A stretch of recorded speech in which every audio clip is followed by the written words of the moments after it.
السلام عليكم ورحمة الله وبركاته. الحمد لله وحده، والصلاة والسلام على من لا نبي بعده، وعلى آله وصحبه أجمعين. أما بعد، أعوذ بالله من الشيطان الرجيم. بسم الله الرحمن الرحيم.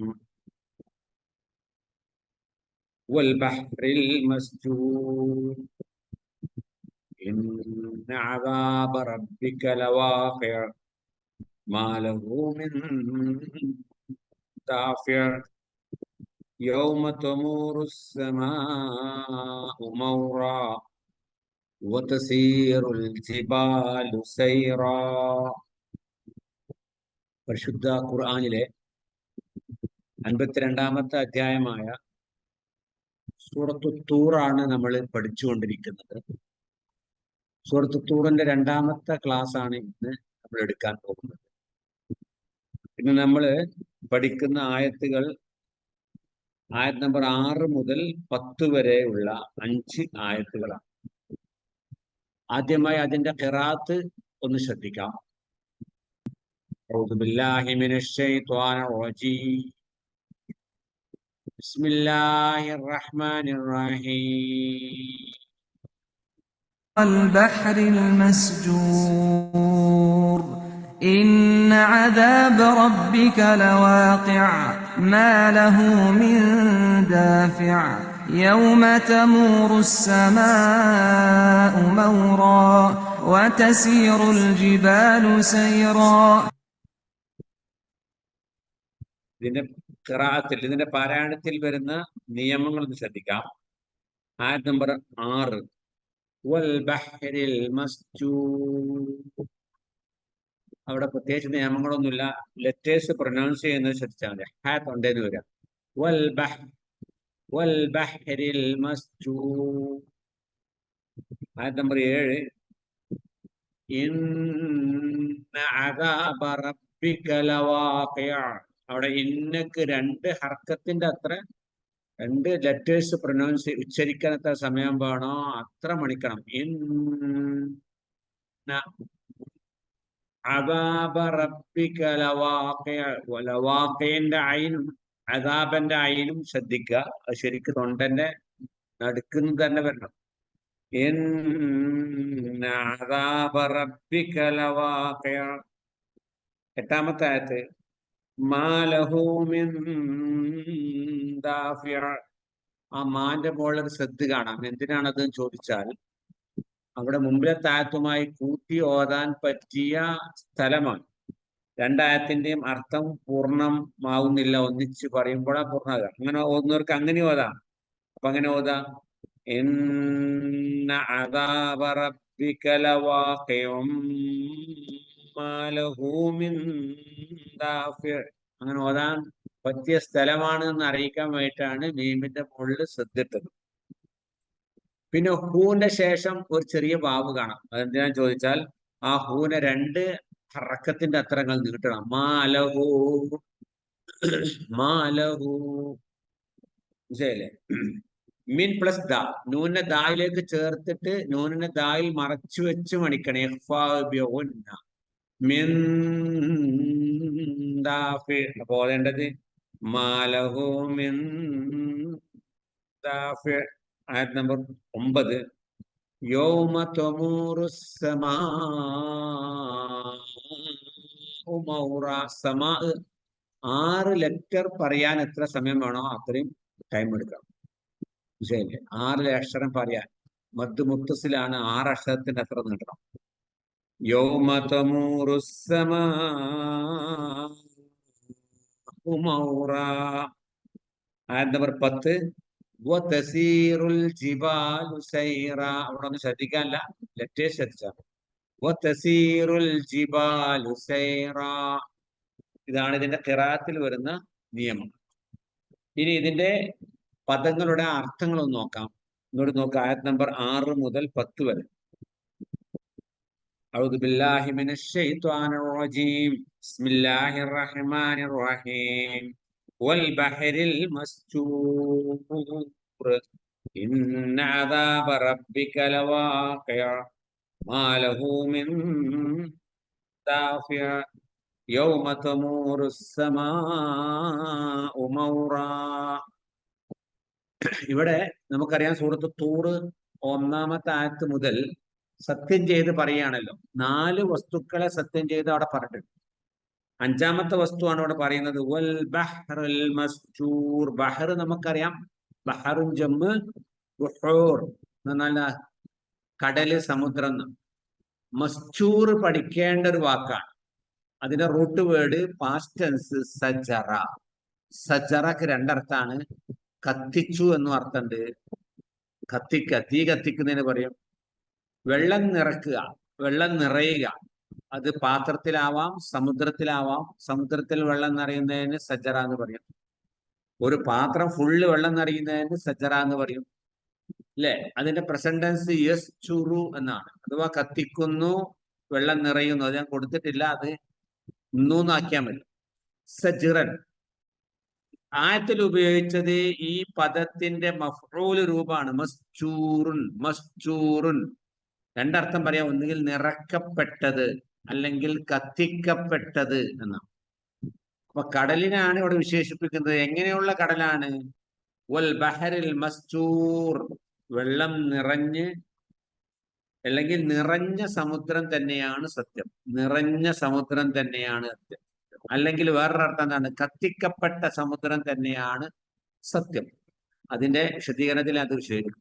അപ്പൊ പദത്തിന്റെ അർത്ഥം ശ്രദ്ധിക്കുക. സജറ എന്ന് പറഞ്ഞാൽ 2 അർത്ഥമുണ്ട്. ഒന്ന് കത്തിച്ചു എന്നും അല്ലെങ്കിൽ വെള്ളം നിറഞ്ഞു എന്നും 2 അർത്ഥമുണ്ട്. ബഹറുൽ മസ്ജൂർ എന്ന് പറഞ്ഞാൽ നിറഞ്ഞ സമുദ്രം തന്നെയാണ് സത്യം എന്ന് പറയാം. കത്തിക്കപ്പെട്ട സമുദ്രം തന്നെയാണ് സത്യം എന്ന് പറയാം. എന്നാൽ ഈ 5 വസ്തുക്കളെ പിടിച്ച് സത്യം ചെയ്തുകൊണ്ട് അള്ളാഹ് സ്ഥാപിക്കുന്ന കാര്യമാണ് 7, 8 വചനങ്ങളിൽ. ഇന്ന അദാബ റബ്ബിക ലവാഖിഅ. ഇന്ന തീർച്ചയായിട്ടും അല്ലെങ്കിൽ നിശ്ചയമായിട്ടും, അദാബ് ശിക്ഷ. അദാബ് ശിക്ഷ. റബ്ബിക നിന്റെ രക്ഷിതാവിന്റെ ശിക്ഷ. ലാ പ്ലസ് വാഖിഉൻ എന്നാണ്. ഇന്ന എന്നുള്ളത് ഉറപ്പിച്ച് പറയാൻ ഷുവർലി അല്ലെങ്കിൽ എംഫാസിസിന് വേണ്ടി വരുന്നൊരു വാക്കമാണ് ഇന്നയും അന്നയും. ഇന്നന്റെ ശേഷം ഒരു ലായും കൂടി വരും. അത് ഒരു ഫ്രേസാണ്. ഇന്ന പിന്നെ ഒന്നിട്ടില്ല. അർത്ഥം തന്നെയാണ്, നിശ്ചയമായും, തീർച്ചയായും എന്നൊക്കെ മലയാളത്തിലേക്ക് നമുക്ക് പരിഭാഷപ്പെടുത്താം. ഇല്ല, ഇന്നന്റെ ശേഷം ഒരു ലാ വരും. വല്ലാദ്യാത്തിൽ അത് വന്നത് ഇന്നൽ ഇൻസാന ലിറബ്ബിഹി ലകനൂദ്. ഇന്നൽ ഇൻസാന ലിറബ്ബിഹി ഇല്ല കേട്ടോ. മനുഷ്യന്റെ രക്ഷിതാവിനോട് നന്ദി കെട്ടവനാണ്. വഇന്നഹു അലാ ദാലിക ലശഹീദ്. അടോ വഇന്നഹു ലശഹീദ്. അവൻ അതിന് സാക്ഷിയാണ്. വഇന്നഹു ലിഹുബ്ബിൽ ഖൈരി ലശദീദ്. വഇന്നഹു ലിഹുബ്ബിൽ ഖൈരി ലശദീദ്. അടോ 3 സ്ഥലത്ത് അത് വന്നു. അപ്പൊ ഇന്ന വന്നാൽ ലാ വരും. അപ്പൊ തീർച്ചയായും, നിശ്ചയമായെന്നാണ്. വാഖ് എന്നുള്ള ക്രിയന്റെ പാസ്റ്റ് വഖഅ എന്നാണ്. വഖഅ.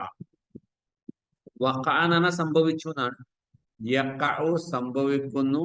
വുഖൂഉൻ സംഭവിക്കൽ. അല്ലെ? നമ്മൾ സൂറത്തുൽ വാഖിയന്റെ തുടങ്ങുന്ന തന്നെ എന്താണ്? ഇദാ വഖഅത്തിൽ വാഖിയ. ഇദാ വഖഅത്ത് സംഭവിച്ചു കഴിഞ്ഞാൽ. അൽ വാഖിയ സംഭവിക്കുന്നത്. യഥാർത്ഥമായും തീർച്ചയായും സംഭവിക്കുന്നത്, സംഭവിച്ചു കഴിഞ്ഞാൽ. ലോകാന്ത്യമാണ് ഉദ്ദേശിക്കുന്നത്, അല്ലെ? വാഖിഉൻ എന്ന് ഖുർആനിൽ 6 സ്ഥലത്ത് വന്നിട്ടുണ്ട്. വാഖിഉൻ സംഭവിക്കുന്നത് എന്നുള്ള.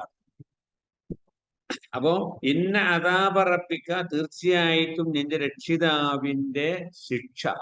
അതെന്താണ്? ലവാഖി സംഭവിക്കുന്നത് തന്നെയാണ്. തന്നെയാണെന്നുള്ളതിന് വാക്കില്ല അവിടെ. അല്ല എന്നുള്ള ഫ്രേസിൽ നിന്ന് വരുന്ന ഒരർത്ഥമാണ് തന്നെയാണ്. തീർച്ചയായിട്ടും രക്ഷിതാവിന്റെ ശിക്ഷ തന്നെയാണ്. എന്ത് തന്നെയാണ്? ലവാഖിഉൻ സംഭവിക്കുന്നത് തന്നെയാണ്. തീർച്ചയായിട്ടും അത് സംഭവിക്കുക തന്നെ ചെയ്യുമെന്ന് ഉറപ്പിച്ച് ഇന്ന ഉപയോഗിച്ചുകൊണ്ട് ഖുർആൻ ഇവിടെ ഉറപ്പിച്ചു പറയാണ്. തീർച്ചയായും സംഭവിക്കുന്ന ഇത് തന്നെയാണ് പടച്ചവന്റെ പുനർജന്മവും ശിക്ഷയും ഒക്കെ. അപ്പൊ അള്ളാഹുവിന്റെ ആ ശിക്ഷ വന്നു കഴിഞ്ഞാൽ 8-ാമത്തെ ആയത്തിൽ പറയുന്നു മാ ലഹു മിൻ ദാഫിഅ. മാ ഇല്ല.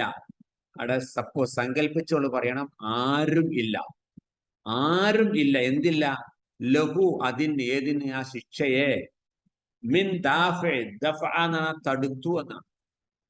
ദഫഅ പാസ്റ്റ്, തടുത്തു, തള്ളി. യദ്ഫഉ തള്ളുന്നു, ദഫ്അൻ തള്ളൽ അല്ലെങ്കിൽ പുൾ.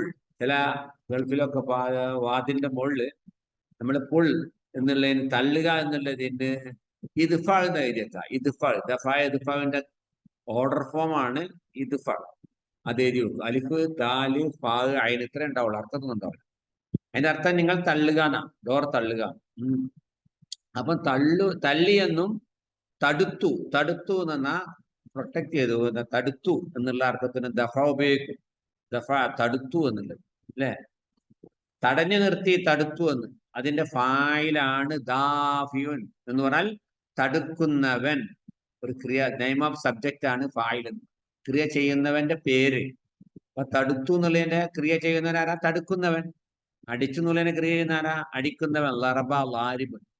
ഫാല ചെയ്തു, ഫായിലും ചെയ്യുന്നവൻ. അപ്പൊ ദാഫി മാ ലഹു, മാ ഇല്ല, ആരും തന്നെ ഇല്ല, ലഹു ആ ശിക്ഷയെ, മിൻ ദാഫിൻ തടുക്കുവാൻ. ആ ശിക്ഷ വന്നു കഴിഞ്ഞാൽ, അള്ളാഹുവിന്റെ ലോക നാശവും അള്ളാഹുവിന്റെ പുനർജന്മവും ശിക്ഷയും വന്നു കഴിഞ്ഞാൽ അത് തടുക്കുവാൻ, അത് തടയുവാൻ ആർക്കും സാധ്യമല്ല. അള്ളാഹുവിനല്ലാതെ മറ്റാർക്കും സാധ്യമല്ല എന്നാണ്. പിന്നെ പക്ഷെ എപ്പോഴാണ് ആ ശിക്ഷ സംഭവിക്കുക?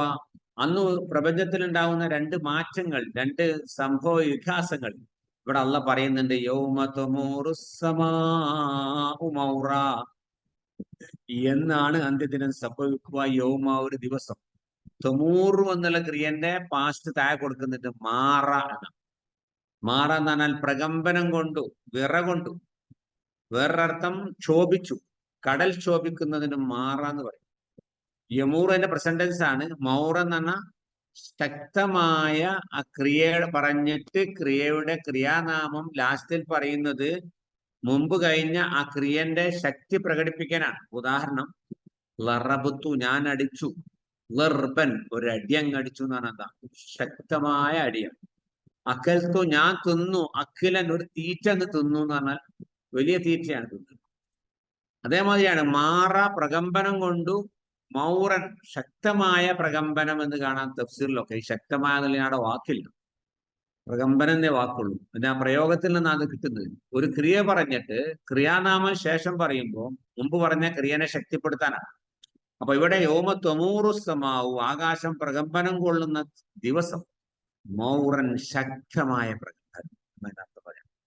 അപ്പൊ ലോകാന്ത്യം, അള്ളാഹുവിന്റെ താക്കീത് നൽകിയ ശിക്ഷ അത് സംഭവിക്കുന്ന ദിവസത്തിൽ എന്താ ഉണ്ടാവുക? ആകാശഗോളങ്ങൾ തകർന്നു വീഴും. ശക്തമായ പ്രകമ്പനവും അതേമാതിരി ശക്തമായ ഭ്രമണവും കാരണം ആകാശഗോളങ്ങൾ തകർന്നു വീഴാണ്. പിന്നെ ഭൂമിക്ക് എന്ത് സംഭവിക്കുന്നു? സഞ്ചരിക്കുന്നതാണ്. അതിന്റെ ക്രിയ സാറ, സഞ്ചരിച്ചു. യസീറു സഞ്ചരിക്കുന്നു, സൈറൻ സഞ്ചരിക്കുന്നത്. തസീർ എന്നുള്ള ഫീമെയിൽ ആക്കിയത്. അതിന്റെ കർത്താവ് ജിബാൽ പ്ലൂറലാണ്. ഓൾ പ്ലൂറൽസ് ആർ ഫീമെയിൽ ആണ്, എല്ലാ പ്ലൂറൽസും ഫീമെയിൽ ആണ്. അപ്പൊ തസീറു സഞ്ചരിക്കുന്നു. അൽ ജിബാൽ, ജബൽ ജിബാൽ നമുക്കറിയാവുന്ന ഞാൻ എഴുതിയില്ല. ജബല് പർവ്വതം, ജിബാല് പർവ്വതങ്ങൾ. പർവ്വതങ്ങൾ സഞ്ചരിക്കുന്നതാണ്. സൈറൻ ആ ക്രിയാനാമം വീണ്ടും ഉപയോഗിച്ചു. ക്രിയ പറഞ്ഞിട്ട് ക്രിയാനാമം ഉപയോഗിക്കുമ്പോൾ അർത്ഥം എന്താണ്? ശക്തമായ സഞ്ചാരം. ശക്തമായ വാക്കില്ല, പിന്നെ എങ്ങനെ ശക്തമായ എന്നുള്ള അത് അവിടെ കിട്ടിയത്? അതാ ക്രിയ പറഞ്ഞ് ക്രിയാനാമം പറയുമ്പോൾ ക്രിയന്റെ ശക്തി പ്രകടിപ്പിക്കാനാണ്. അപ്പൊ പർവ്വതങ്ങൾ ശക്തിയായി സഞ്ചരിക്കുന്ന ദിവസമാണ് അന്ന്. അന്നാണ് ലോകാന്ത്യം ഉണ്ടാകുക, പ്രപഞ്ചനാശം ഉണ്ടാകുക. ഇനി ഇതിന്റെ വിശദീകരണത്തിലേക്ക് നമുക്ക് പോകാം.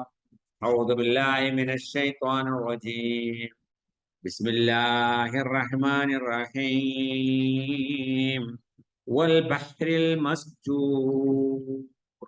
ഇന്ന അദാബ റബ്ബിക ലവാഖിഅ മാ ലഹു മിൻ ദാഫിഅ. യൗമ തമൂറു സ്സമാഉ മൗറാ വതസീറുൽ ജിബാലു സൈറാ. അപ്പോ മുകളിൽ സൂറത്ത് തൂർ തുടങ്ങിയ കഴിഞ്ഞ ഒന്നാമത്തെ ക്ലാസ് നമ്മൾ പറഞ്ഞു, അള്ളാഹു 5 വസ്തുക്കളെ, അള്ളാഹുവിന്റെ പ്രപഞ്ചത്തിലുള്ള അള്ള സൃഷ്ടിച്ച 5 വസ്തുക്കളെ പിടിച്ചുകൊണ്ട് അള്ള സത്യം ചെയ്തുകൊണ്ട് ചില കാര്യങ്ങൾ സ്ഥാപിക്കണം.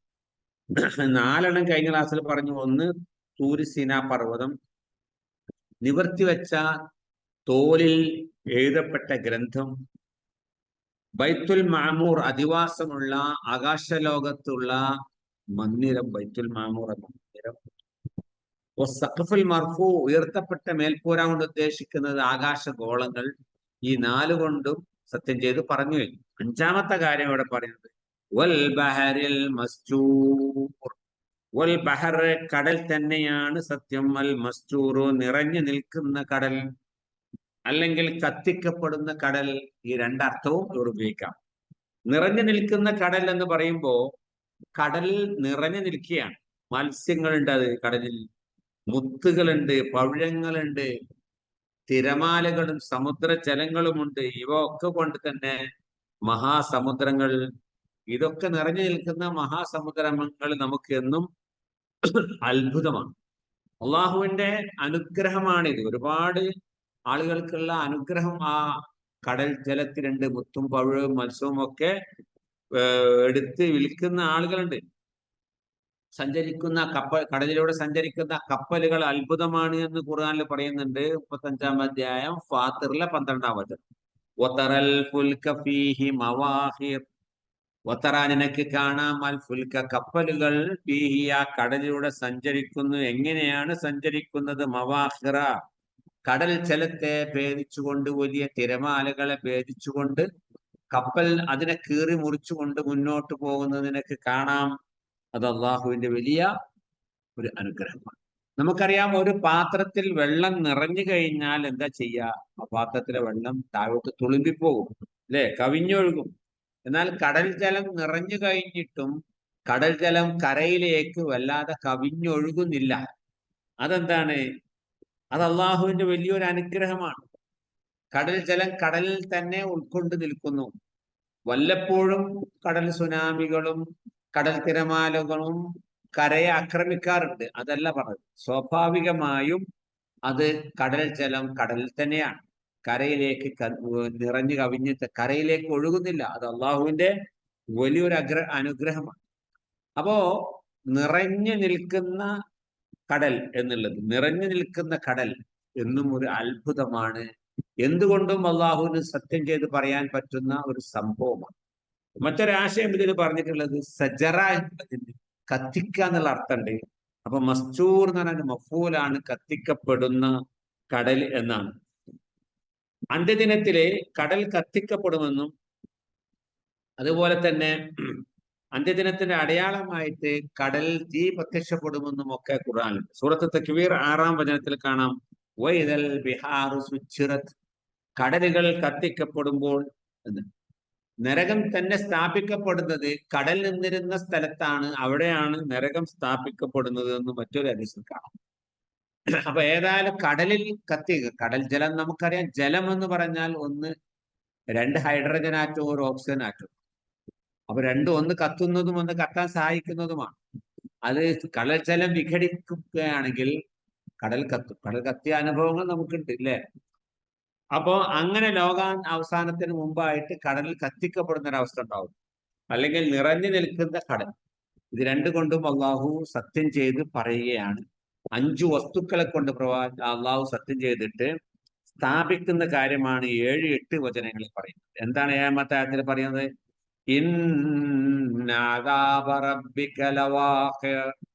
തീർച്ചയായിട്ടും, തീർച്ചയായിട്ടും, അദാബ്, ശിക്ഷ, റബ്ബിക്ക, എന്റെ രക്ഷിതാവിന്റെ ശിക്ഷ, നിന്റെ രക്ഷിതാവിന്റെ പ്രതികാര നടപടി, ലവാഖിയുന്നത് സംഭവിക്കുക തന്നെ ചെയ്യും, അല്ലെ?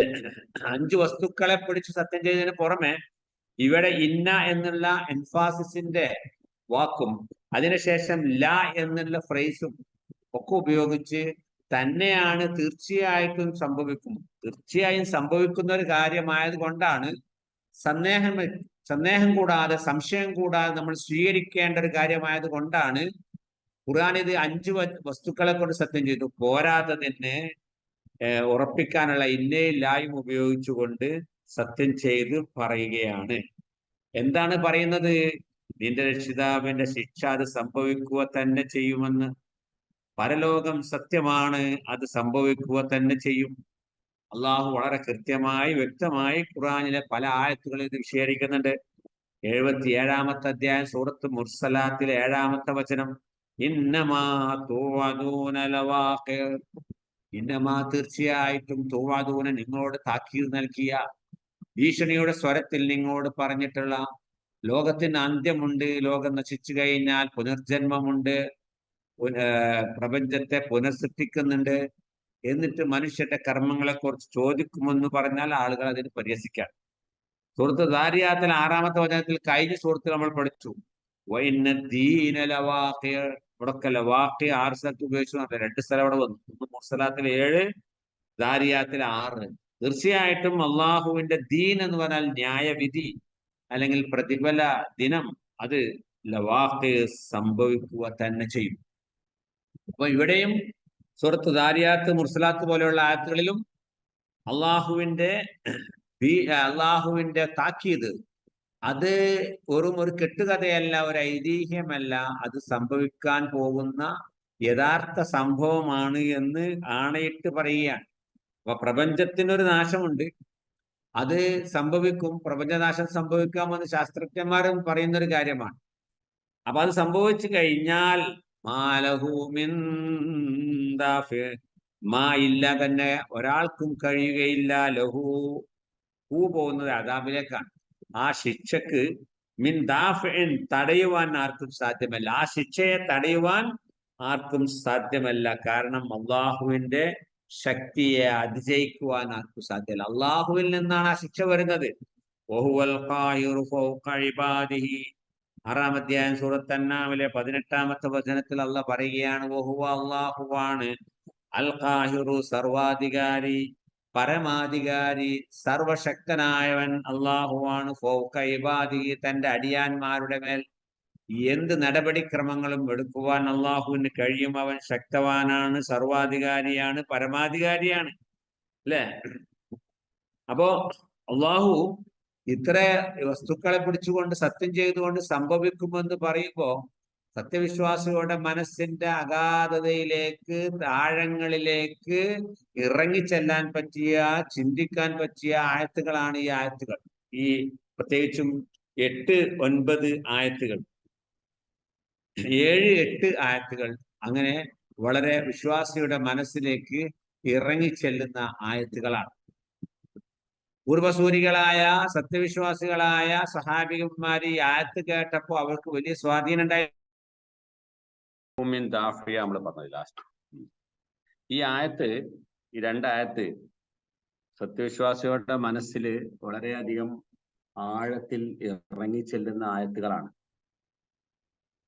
കാരണം ഈ ആയത്ത് ഉമറുൽ ഖത്താബ് റളിയല്ലാഹു അൻഹു ഈ സൂറത്തിന്റെ ആദ്യ ഭാഗം 8-ാമത്തെ ആയത്ത് വരെ നമസ്കാരത്തിൽ ഓതുകയും അതിന് അദ്ദേഹത്തിന് കരച്ചിൽ വരികയും ആ കരച്ചില് നിസ്കാരം കഴിഞ്ഞിട്ട് അവസാനിച്ചില്ല എന്ന്. 20 ദിവസത്തോളം അദ്ദേഹം രോഗിയായി കിടന്നു എന്നാണ്.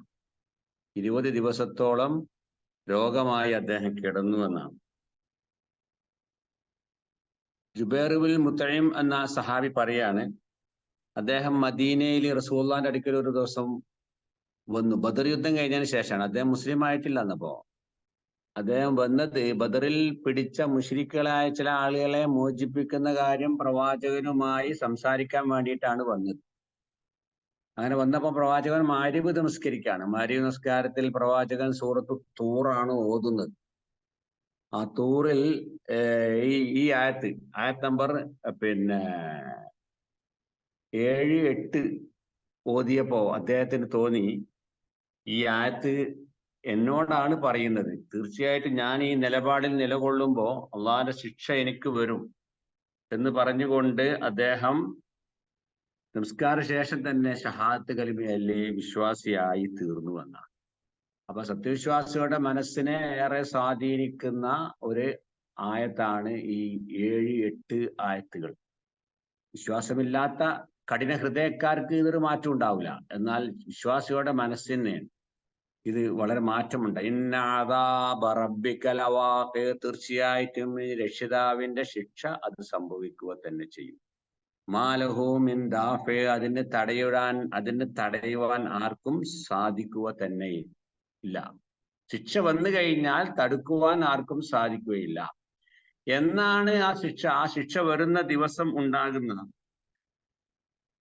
അന്നത്തെ ദിവസം ഉണ്ടാകുന്ന സംഭവ വികാസങ്ങളാണ് 9-10 ആയത്തുകളിൽ പറയുന്നത്. 9-10 ആയത്തുകളിൽ പറയുന്നത് യോമ തമൂറു സമാഉ മൗറ, യോമ തമൂറു സമാഉ, ആകാശം മാറയമൂർ. ഇവിടെ അർത്ഥം പറഞ്ഞല്ലോ നമ്മള്. മാറയമൂർ മൗറ എന്ന് പറഞ്ഞാൽ പ്രകമ്പനം കൊള്ളും. ആകാശം പ്രകമ്പനം കൊള്ളുന്ന ദിവസം എന്നാണ്.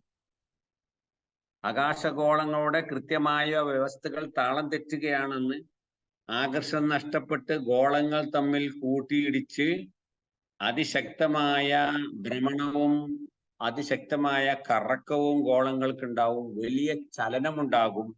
ആ ചലനത്തോടുകൂടി ആകാശഗോളങ്ങൾ തകർന്നു വീഴുമെന്നാണ്. 82-ാം അധ്യായം സൂറത്ത് ഇൻഫിത്താറിലെ 1-2 വചനങ്ങളിൽ കാണാം. ഇദസ്സമാഉൻ ഫതറത് വഇദൽ കവാകിബുൻ തസറത്, ആകാശം പൊട്ടിപ്പിളരുകയും നക്ഷത്രങ്ങളും ഗോളങ്ങളും താഴോട്ട് ഉതിർന്നു വീഴുകയും ചെയ്താൽ. സൂറത്ത് 84-ാം അധ്യായം സൂറത്ത് ഇൻഷിഖാഖിലെ 1-ാമത്തെ വചനത്തിൽ പറയുന്നു ഇദസ്സമാഉൻ ഷഖത്ത്, ഇദസ്സമാ, ആകാശം ഇൻഷഖത്ത് പൊട്ടിപ്പിളർന്നു കഴിഞ്ഞാൽ എന്നാണ്. ഇൻഷഖ, ആകാശം പൊട്ടിപ്പിളർന്നാൽ. അപ്പൊ ആകാശഗോളങ്ങൾക്ക് ഉണ്ടാകുന്ന മാറ്റം, ആ മാറ്റം സംഭവിക്കുന്ന ലോകനാശത്തിന്റെ സമയത്ത് ഉണ്ടാകുന്ന മാറ്റങ്ങളാണ് പറഞ്ഞത്. തസീറുൽ ജിബാലു സൈറ, തസീറുൽ ജിബാലു, സാറ യസീറു എന്ന് പറഞ്ഞാൽ സഞ്ചരിക്കാൻ. അൽ ജിബാലു, പർവ്വതങ്ങൾ, സൈറൻ, ഒരു നേരത്തെ നമ്മൾ പറഞ്ഞ മാതിരി ക്രിയാനാമം ബാക്കി പറയുന്നത് എന്തിനാണ്? ഒരു സഞ്ചാരം സഞ്ചരിക്കുന്നു എന്ന് വെച്ചാൽ ശക്തമായ ഒരു സ്ഥാനചലനം പർവ്വതങ്ങൾക്ക് ഉണ്ടാകാം. നമ്മൾ സാധാരണ പാറകളൊക്കെ ഉപയോഗിക്കുന്നത് നിർമ്മാണ രംഗത്ത് ഉറപ്പ് കിട്ടാൻ വേണ്ടിയാണ് നമ്മൾ പാറക്കല്ലുകൾ ഉപയോഗിക്കുന്നത്. അത് ശക്തമായ ഭൂകമ്പം നിമിത്തം അത് ധൂളികളെ പോലെ ആയിത്തീരുകയാണ്. പാറകള് ശക്തമായ പ്രകമ്പനം നിമിത്തം ധൂളികളെ പോലെ ആയിത്തീരുന്നു. കാർമേഘങ്ങളെ ഈ മലകൾക്ക് ഉണ്ടാകുന്ന മാറ്റത്തെ കുറിച്ച് ഖുർആനിൽ 5 രൂപത്തിലുള്ള പ്രയോഗമുണ്ട്. പർവ്വതങ്ങൾക്കുണ്ടാകുന്ന മാറ്റം. ഒന്ന്, പർവ്വതങ്ങൾ കാർമേഘ പടലങ്ങളെ പോലെ ആയിത്തീരുമെന്ന് 27-ാം അധ്യായം സൂറത്ത് നംലിലെ 88-ാം വചനത്തിൽ കാണാം. വതറൽ ജിബാല തഹ്സബുഹാ ജാമിദ വഹിയ തമുറു മർറ സഹാബ്. വതറ, നിനക്ക് കാണാം, അൽ ജിബാല, പർവ്വതങ്ങൾ, തഹ്സബുഹാ, നീ വിചാരിക്കും, ജാമിദ, അത് ഉറച്ചതാണ്. എന്നാൽ ലോകാന്ത്യ സമയത്ത് വഹിയ തമുറു മർറ സഹാബ്, അത് കാർമേഘങ്ങൾ സഞ്ചരിക്കുന്നത് പോലെ പർവ്വതങ്ങൾ സഞ്ചരിക്കും. കാർമേഘ പടലങ്ങൾ സഞ്ചരിക്കുന്നത് പോലെ അതിന് സ്ഥാനചലനം വന്ന് അത് പൊടികളായി പൊടിച്ചു കളഞ്ഞ് കാർമേഘ പടലങ്ങളെ പോലെ അത് പോകുമെന്ന് നംലിലെ 88-ാമത്തെ ആയത്തിൽ പറയും. അൽ കൗഫിൽ പറയുന്നു വയോമ നുസയ്യിറുൽ ജിബാല, പർവ്വതങ്ങളെ നാം സഞ്ചരിക്കും. സൂറത്ത് താഹയിൽ പറയുന്നു അതിനെ പൊടിച്ച് പാറ്റിക്കളയുമെന്നാണ്. യുസ്സലൂനകാനിൽ ജിബാൽ, പർവ്വതങ്ങളെ കുറിച്ച് അവർ എന്നോട് ചോദിക്കുന്നു. ഖുൽ, നീ പറഞ്ഞേക്കുക, യൻസിഫുഹ റബ്ബി നസ്ഫി, എന്റെ രക്ഷിതാവ് അതിനെ പൊടിച്ച് പാറ്റിക്കളയുന്നതാണ്. അപ്പം രണ്ടാമത്തെ ഒരു പ്രയോഗം, അതിനെ പൊടിയായി പാറ്റിക്കളയും കാറ്റിൽ. മൂന്നാമതായിട്ട് പറയുന്നു പർവ്വതങ്ങളെ കടഞ്ഞെടുത്ത രോമം പോലെ ആക്കി തീർന്നു. സൂറത്ത് ഖാരിയയിലെ 5-ാം വചനം, പർവ്വതങ്ങൾ കടഞ്ഞെടുത്ത രോമം പോലെ ആയിത്തീരും, അത്രയും നൈസായിത്തീരുമെന്നാണ്. അതുപോലെ പിന്നെ പറയുന്നത് പർവ്വതങ്ങൾ മരീചികയായിത്തീരും. 78-ാം അധ്യായം സൂറത്ത് നബ അമ്മ എന്ന നമ്മൾ പറയുന്ന ആ സൂറത്തിന്റെ 20-ാം വചനം, വസുയ്യിറത്തിൽ ജിബാലു ഫകാനത്ത് സറാബ. പർവ്വതങ്ങൾക്ക് സ്ഥാനചലനം ഉണ്ടാകുന്നു, അതിന്റെ യഥാർത്ഥ സ്ഥാനത്ത് നിന്ന് അത് ചലിക്കുന്നതാകുന്നു. എന്നിട്ട് അതെന്തായി തീരും? ഫകാനത്ത് സറാബ, അത് മരീചിക പോലെ. നല്ല ചൂടുള്ള സമയത്ത് ദൂരേക്ക് നോക്കിയാൽ നമ്മൾ കാണുന്ന മരീചിക, ദാഹിക്കുന്നവൻ വെള്ളമാണ് തോന്നുന്നു, എന്നാൽ അത് വെള്ളമല്ല, വെറും മരീചികയാണ്. അവിടെ എത്തിച്ചേർന്നാൽ ഒന്നും കാണാൻ സാധ്യമല്ല. അഞ്ചാമത്തെ ഒരു പ്രയോഗം, പർവ്വതങ്ങൾ മണൽക്കുന്നുകളെ പോലെ ആയിത്തീരുമെന്ന. മണൽക്കുന്നുകൾ എന്താണ്? വളരെ ബലഹീനമാണ്. ഒരു കാറ്റടിച്ചാൽ ഒരു കുന്നായി മാറും, വേറൊരു കാറ്റടിച്ചാൽ അത് കുന്നുകൾ തകർന്നു പോകും. സൂറത്ത് 73-ാം അധ്യായം മുസ്സമ്മിലിലെ 14-ാമത്തെ വചനത്തിൽ പർവ്വതങ്ങളായി തീരും കതീബൻ, മണൽക്കുന്നുകൾ, മഹീലൻ, ഒലിച്ചു പോകുന്ന മണൽക്കുന്നുകളായിത്തീരും പർവ്വതങ്ങൾ. അങ്ങനെ പർവ്വതങ്ങൾക്ക് ഉണ്ടാകുന്ന, അന്ത്യദിനത്തിൽ ഉണ്ടാകുന്ന മാറ്റങ്ങൾ 5 രൂപത്തിൽ ഖുറാനിൽ വിശദീകരിക്കുന്നുണ്ട്. ഒന്ന്, കാർമേഘ പടലങ്ങൾ പോലെ, നംൽ 88-ൽ പറയുന്നു. രണ്ടാമതായിട്ട് പർവ്വതങ്ങളെ പൊടിച്ച് കാറ്റിൽ പാറ്റിക്കളയും എന്ന് പറയുന്നു, താഹയിലെ 105-ാം വചനത്തിൽ. മൂന്നാമതായി കടഞ്ഞെടുത്ത രോമം പോലെ ആയിത്തീരുമെന്ന് പറയുന്നു, ഖാരിയ 5-ാം വചനത്തിൽ. നാലാമതായിട്ട് മരീചിക പോലെ ആയിത്തീരുമെന്ന് നബ 20-ൽ, സുയ്യിറത്തിൽ ജിബാലു ഫകാനത്ത് സറാബ. അഞ്ചാമതായിട്ട് മണൽ കുന്നുകളെ പോലെ ആയിത്തീരുമെന്ന് മുസമ്മിൽ 14-ൽ, വതകൂനുൽ ജിബാലു കതീബം മഹീല. അല്ലെ, പർവ്വതങ്ങൾ മണൽക്കുന്നുകളെ പോലെ ആയി. അപ്പൊ നമ്മള് പർവ്വതങ്ങൾ ഭൂമിക്ക് ആണികളാണ്, ജിബാൽ ഔത്താദാൻ ഖുർആൻ തന്നെ പറയുന്നുണ്ട്. അല്ലെ, ഭൂമി നിങ്ങളെയും കൊണ്ട് ചലിക്കാതിരിക്കാൻ അള്ളാഹു സ്ഥാപിച്ച ആണികളാണ് പർവ്വതങ്ങൾ. ആ പർവ്വതങ്ങൾക്ക് ഈ രൂപത്തിൽ ബലഹീനമായി തീരണമെങ്കിൽ എത്ര വലിയ ഭൂകമ്പങ്ങളും പ്രകമ്പനങ്ങളും കൂട്ടിയിടികളും നടക്കണം. റിക്ടർ സ്കെയിലിൽ രേഖപ്പെടുത്താൻ കഴിയാത്ത വിധത്തിലുള്ള ഭൂകമ്പങ്ങളാണ് അന്ന് നടക്കാൻ പോകുന്നത്. അല്ലെ, അതുമൂലം പർവ്വതങ്ങൾക്ക് സ്ഥാനചലനം ഉണ്ടാകുന്നു, ആകാശഗോളങ്ങൾ തകരുന്നു. അങ്ങനെയാണ് അള്ളാഹു പറഞ്ഞ ഇന്നമാ തൂവന്നലവാക്ക്, നിങ്ങളോട് അള്ളാഹു ഉണ്ടാകുമെന്ന് പറഞ്ഞ ആ ശിക്ഷ സംഭവിക്കുന്നത് അന്നേ ദിവസമാണ്. പ്രപഞ്ചനാശം സംഭവിച്ച് അതിനുശേഷമാണ്. നമുക്കറിയാം, ഏതൊരു വസ്തുവും വളർന്ന് ശൈശവം, യൗവനം, ബാല്യം, മധ്യവയസ്കൻ, വയസ്സനായി മരിച്ചു പോകും. അല്ലെ, അങ്ങനെ അവന്റെ ജീവിതം അവസാനിക്കുകയാണ്. അത് ഈ പ്രപഞ്ചത്തിൽ ഏതൊരു വസ്തുവിനും ഉണ്ട്, ഏത് ജീവജാലങ്ങൾക്കും ഉണ്ട്. ആ പ്രപഞ്ചത്തിനും അതുണ്ട് എന്നാ. പ്രപഞ്ചത്തിനും ഒരു വളർച്ചയും ഒരു യൗവനവും ഒരു ഉയർച്ചയും ഒരു തകർച്ചയും ഉണ്ട് എന്നാ. അല്ലെ, അങ്ങനെ ഒരു സംഭവം പ്രപഞ്ചത്തിൽ ശാസ്ത്രവും അത് എതിർക്കുന്നില്ല, സംഭവിക്കാമെന്നാണ്. അപ്പൊ ഖുർആൻ അത് വളരെ ആണയിട്ട് പറയുന്നത് ഇന്നമാ തൂഅദൂന ലവാഖ്, നിങ്ങളോട് താക്കീത് നൽകിയ സംഭവങ്ങൾ അത് സംഭവിക്കുക തന്നെ ചെയ്യും. മാലഹുവും ഇന്ദാഫിയ, സംഭവിച്ചാൽ ആർക്കും അതിനെ തടയുവാൻ സാധ്യമല്ല. ഇനി നമ്മൾ ഇതിന്റെ റിവിഷൻ ഭാഗത്തിലേക്ക് പോവുകയാണ്. ഒന്നുകൂടി ഓദിട്ട് അതിന്റെ അർത്ഥം പറഞ്ഞ് നമ്മൾ നിർത്താം. അഊദു ബില്ലാഹി മിനശ് ശൈത്വാനിർ റജീം. ബിസ്മില്ലാഹിർ റഹ്മാനിർ റഹീം. വൽബഹരിൽ മസ്ജൂർ. ഇന്ന അദാബ റബ്ബിക ലവാഖിഅ മാ ലഹു മിൻ ദാഫിഅ യൗമ തമൂറുസ് സമാഉ മൗറാ വതസീറുൽ ജിബാലു സൈറാ. അള്ളാഹു സത്യം ചെയ്ത് പറയുന്ന അഞ്ചാമത്തെ കാര്യമാണ് വൽ ബഹർ, കടൽ തന്നെയാണ് സത്യം. അൽ മസ്ജൂർ, നിറഞ്ഞ കടൽ എന്നും കത്തിക്കപ്പെടുന്ന കടൽ എന്നും രണ്ടർത്ഥം പറയാം. അമാനി മൗലിയും ചെറിയ മുണ്ടത്തിന്റെ ഒക്കെ തഫ്സീറിൽ നിറഞ്ഞ സമുദ്രം എന്നാണ് കൊടുത്തത്. 5 വസ്തുക്കളെ പിടിച്ചുകൊണ്ട് അള്ളാഹു സത്യം ചെയ്ത് ഇന്ന എന്നുള്ള ഷുവറായിട്ടുള്ള ആ വാക്ക് ഉപയോഗിക്കുകയാണ്. തീർച്ചയായിട്ടും രക്ഷിതാവിന്റെ ശിക്ഷ അത് സംഭവിക്കുക തന്നെ ചെയ്യും. മാലഹു മിൻ ദാഫി, സംഭവിച്ചാൽ അതിനെ തടുക്കുവാൻ ആർക്കും തന്നെ സാധ്യമല്ല. അന്ന് സംഭവിക്കുന്ന കാര്യങ്ങൾ എന്താണ്? എപ്പോഴാണ് അള്ളാഹിന്റെ ശിക്ഷ സംഭവിക്കുക? യൗമ തമൂറുസ്സമാ, യൗമ ദിവസം, തമൂറു പ്രകമ്പനം കൊള്ളുന്ന ദിവസം, അസ്സമാഉ ആകാശം, മൗറൻ ഒരു പ്രകമ്പനം കൊള്ളൽ, ശക്തമായ പ്രകമ്പനം. പ്രകമ്പനം എന്ന് പറയുന്നത് അവിടെ ഒരു ഭൂകമ്പം നടക്കും എന്ന അർത്ഥത്തിലല്ല മുഫ്സിറുകളൊക്കെ പറയുന്നത്. അതിന്റെ ഭ്രമണം അത് വളരെ വേഗത്തിലുള്ള ഭ്രമണമായി മാറും. അല്ലെ, ഗോളങ്ങളുടെ ഭ്രമണം. അതേമാതിരി അതിന്റെ ആകർഷണ ശക്തി നഷ്ടപ്പെട്ട് പരസ്പരം കൂട്ടിയിടിക്കും. ശക്തമായ ചലനമുണ്ടാകും, അതിന് തകർച്ചയുണ്ടാകും എന്നൊക്കെയാണ് അതിന് മുഫസ്സിറുകൾ അർത്ഥം പറഞ്ഞിട്ടുള്ളത്. തസീറുൽ ജിബാലു, പർവ്വതങ്ങൾക്ക് സ്ഥാനചലനം ഉണ്ടാകും, ആ സ്ഥാനത്തിൽ നിന്നും അത് തെറിച്ചു പോകും, കൂട്ടിയിടിക്കും, തകർന്നു പോകും, തരിപ്പണമാകും, പൊടികളാകും, അല്ലെ? റോക്ക് എന്താവും? ഊളായി മാറും എന്നാണ്. അങ്ങനെയുള്ള അവസ്ഥകൾ ഉണ്ടാകും. തസീറുൽ ജിബാലു സൈറ.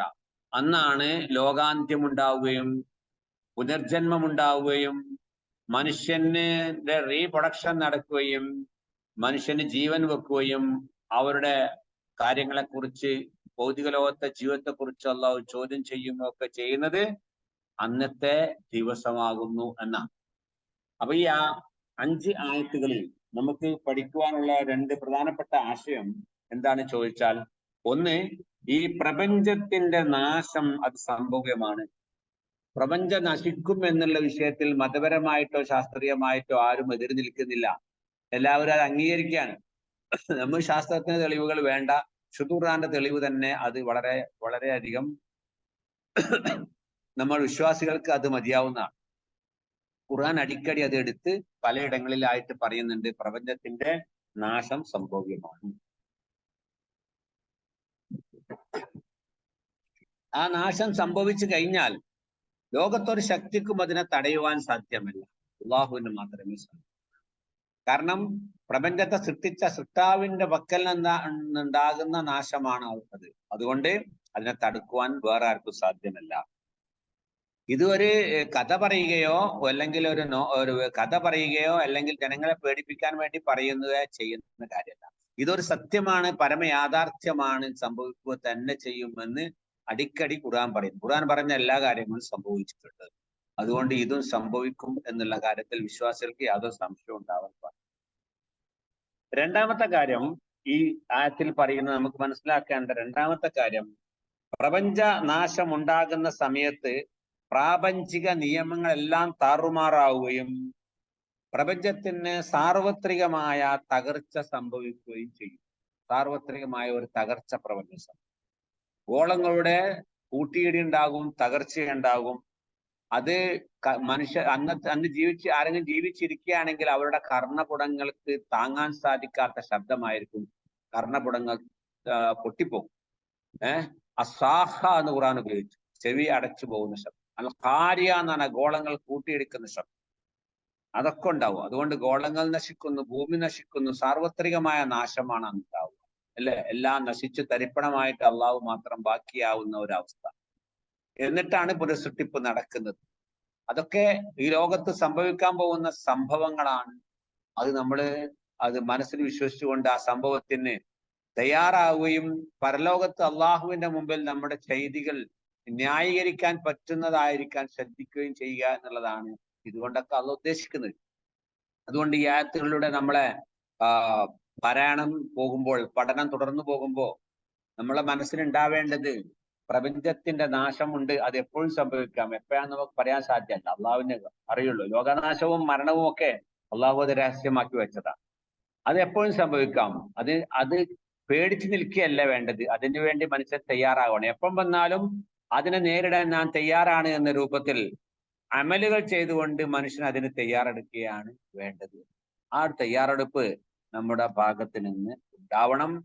റബ്ബ് തആല അങ്ങനെ പരലോകത്തെ ഭയപ്പെടുന്ന, പരലോകത്തിന് വേണ്ടി അമലുകൾ ചെയ്യുന്ന സത്യവിശ്വാസികളിൽ നമ്മളെല്ലാവരെയും ഉൾപ്പെടുത്തി അനുഗ്രഹിക്കുമാറാവട്ടെ.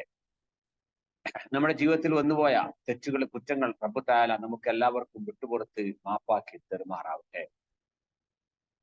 നമ്മുടെ ഇടയിൽ രോഗങ്ങൾ കൊണ്ട് വിഷമിക്കുന്ന ഒരുപാട് സഹോദരന്മാരുണ്ട്.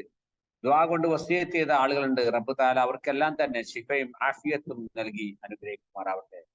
നമ്മുടെ സഹോദരങ്ങളായ ഫലസ്തീനിലെ നമ്മുടെ സഹോദരങ്ങൾക്ക് അള്ളാഹു അവരുടെ ദുരിതങ്ങൾക്ക് ഒരു അറുതി വരുത്തി ശാന്തമായ ഒരു ജീവിതം നയിക്കാൻ അള്ളാഹു അവർക്ക് തൗഫീക്ക് നൽകുമാറാവട്ടെ. അക്രമികളായ ഭരണകൂടത്തെ അള്ളാഹുവിന്റെ ഭാഗത്ത് നിന്ന് ശിക്ഷ കൊണ്ട് അള്ളാഹു നശിപ്പിക്കുമാറാകട്ടെ.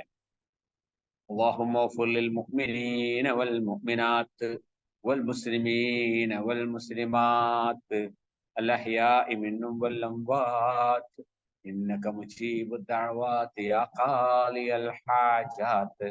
اللهم أعز الإسلام والمسلمين وأذل الشرك والمشركين اللهم أجرنا من النار اللهم أجرنا من النار اللهم أجرنا من النار اللهم انصر إخواننا في فلسطين وانتصر لهم من اليهود المحتلين الغاصبين ربنا اغفر لنا ولإخواننا الذين سبقونا بالإيمان ولا تجعل في قلوبنا غلا للذين آمنوا ربنا إنك رؤوف رحيم السلام عليكم ورحمة الله